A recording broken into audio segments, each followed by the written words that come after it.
Hey, as Brother Peter with tidbits from the Word.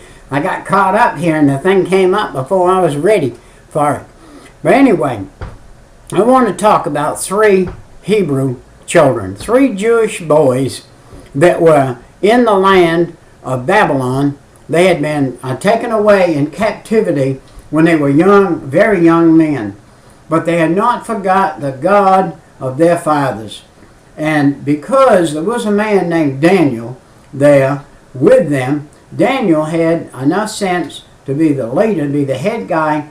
And these were his friends, Shadrach, Meshach, and Abednego. And of course, that's not their Jewish names, that's their Babylonian names. But anyway, we're going to use those right now to not confuse the issue.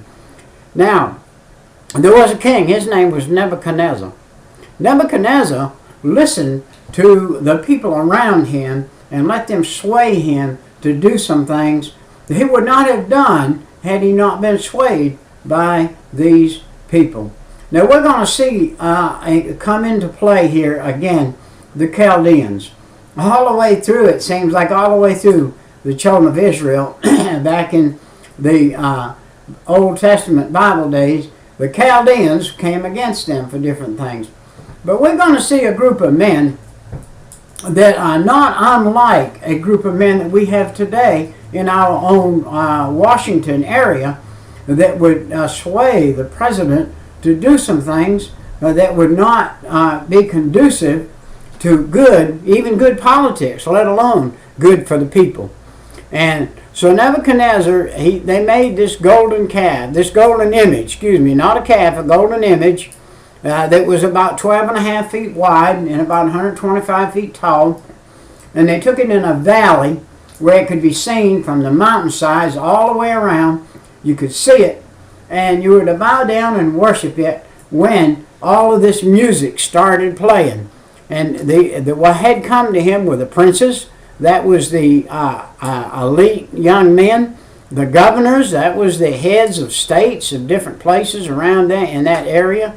The captains, that would be the captains of the groups. The judges, my goodness, all of these are the great people, the judges of the treasury, the counselors, the sheriffs, and all the rulers of the province that were made the image of Nebuchadnezzar that the king had set up. All of those people were all for doing what Nebuchadnezzar wanted to do. He wanted to, when this sound was made of all of these instruments, that the princes, the governors, the judges, and everybody, they all bowed down and worshipped this golden image. And if they didn't, what happened to them is they got thrown into the fire in that very hour. The Bible said it was in that very hour they got thrown into the fire. So, here they are, the 3 Hebrew children, and all of the music goes and everything, the psaltery and all that stuff, but they don't fall down. They keep on worshiping God just like they've always worshiped God, the God of heaven. And they don't worship this king, this one. Now let me tell you a little story about them. Daniel had come to Nebuchadnezzar, and he had said, Nebuchadnezzar, Shadrach, Meshach, and Abednego, probably the best guys that you would have in here to run these different sections of the province. So the king had set them up in that place to where they could run that the area that they were in. And so now that this thing was happening, they did not bow down.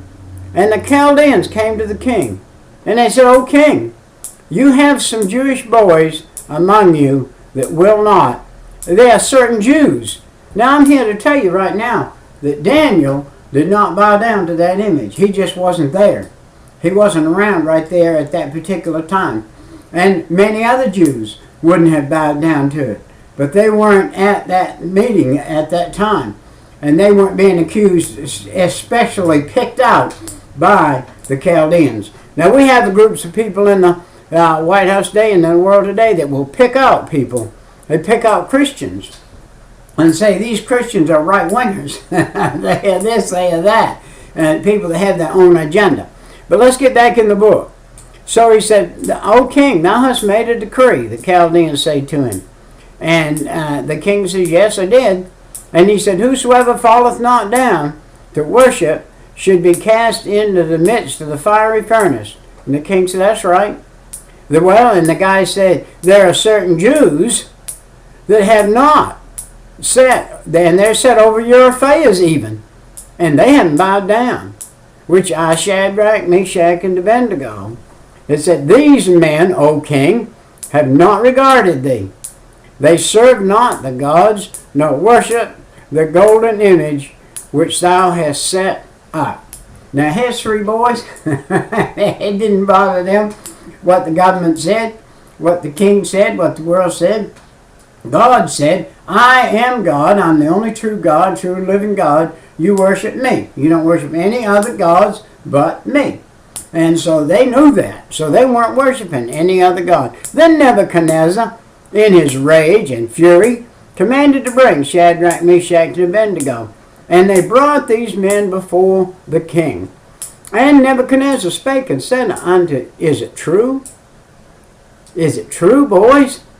O Shadrach, Meshach, and Abednego, do not ye serve my gods, nor worship the golden image which I have set up? Now if ye be ready, that at what time ye hear the sound of the cornet, the flute, the harp, the psaltery, all of the instruments that I have made. But if not, but if ye worship not, ye shall be cast the same hour into the midst of the fiery furnace. And who is that God that shall deliver you out of my hands? But listen to what Shadrach, Meshach, and Abednego said. Shadrach, Meshach, and Abednego, all together, answered and said to the king, O Nebuchadnezzar, we are not careful to answer thee in this matter. If it be so, our God, whom we serve, is able to deliver us from the burning fiery furnace, and he will deliver us out of thine hand, O king. But if not, be known unto thee, O king, that we will not serve thy gods, nor worship the golden image which thou hast set up. They just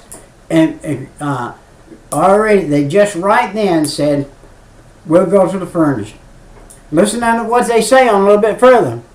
Then was Nebuchadnezzar full of fury, and from his vestige was changed against Shadrach, Meshach, and Abednego. Therefore he spake and commanded they should heat the furnace 7 times more than it was to be heated. Let me tell you a little story. Studying that heating of the furnace, he said to throw in a few little more sticks, throw in a little pitch, throw in a few more sticks, throw in a little pitch, throw stuff in that burns fast, quick, and hot. And they were feeding the fire, feeding the fire. I understand from what they say in the notes that I have, that other people have researched, that the fire reached as much as 102 feet high. It was probably over 1,500 degrees in the furnace. It killed the men that were building it, and it killed the men that threw the boys into it. But yet they lived. All right, now listen to it. And he commanded the Most High men of the army to bind Shadrach, Meshach, and Abednego, and cast them into the fiery furnace. Then the men were bound, their coats, and their hasten, and their hats, and the other garments were cast into the midst of the burning fiery furnace. Therefore, because the king commanded was urgent, and the furnace exceedingly hot, the flame of the fire slew those men that took Shadrach, Meshach, and Abednego. The men that threw them in died in the heat. The heat was so hot they couldn't get near enough to throw them in, so they had to run up there, and they died right there, burned up. And these three men, Shadrach, Meshach, and Abednego, fell down, bound into the midst of the burning fire. Then Nebuchadnezzar the king was astonished. He rose up in haste, and spake and said unto the counselors, Did not we cast 3 men bound into the midst of the fire? They answered and said unto the king, True, O king. He answered and said, Lo, I see 4 men loose. Hey, they were loosed. Their bonds, their bindings had been burned off. From their legs and feet, their bindings had burned off. That is a picture of the world burned off, if you please. They were burned off, the world was burned off from them. And in the midst of the fire. And they have no hurt. Wait a minute. And he answered and said, Lo, I see 4 men loose, walking in the midst of the fire, and they have no hurt. And the form of the 4th is like the Son of God. God opened the eyes of Nebuchadnezzar that he could see the Son of God. If you please, this was an early picture of Jesus coming and delivering them boys out of the fire.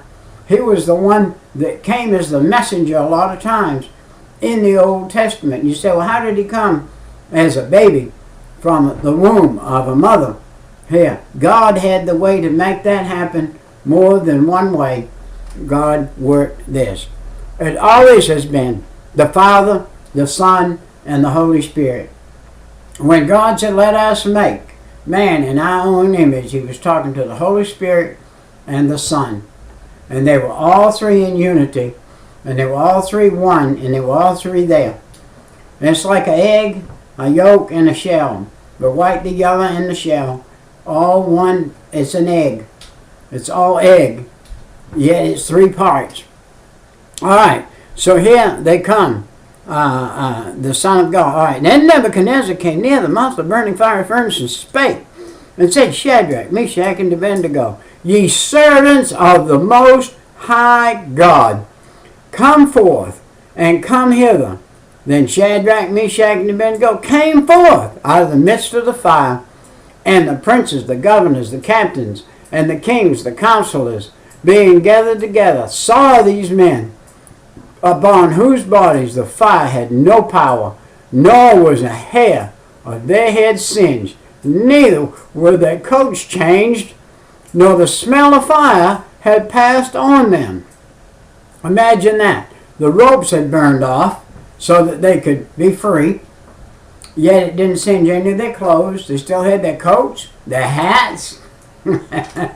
didn't burn a thing that belonged to them. They were 100 completely sealed by God from that fire.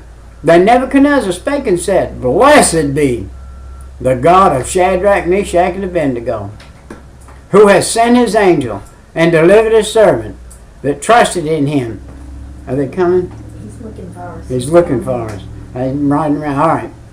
And then against the God of Shadrach, Meshach, and Abednego shall be cut off, and the princes shall be made dunghill, because there is no other God that can deliver such a thought.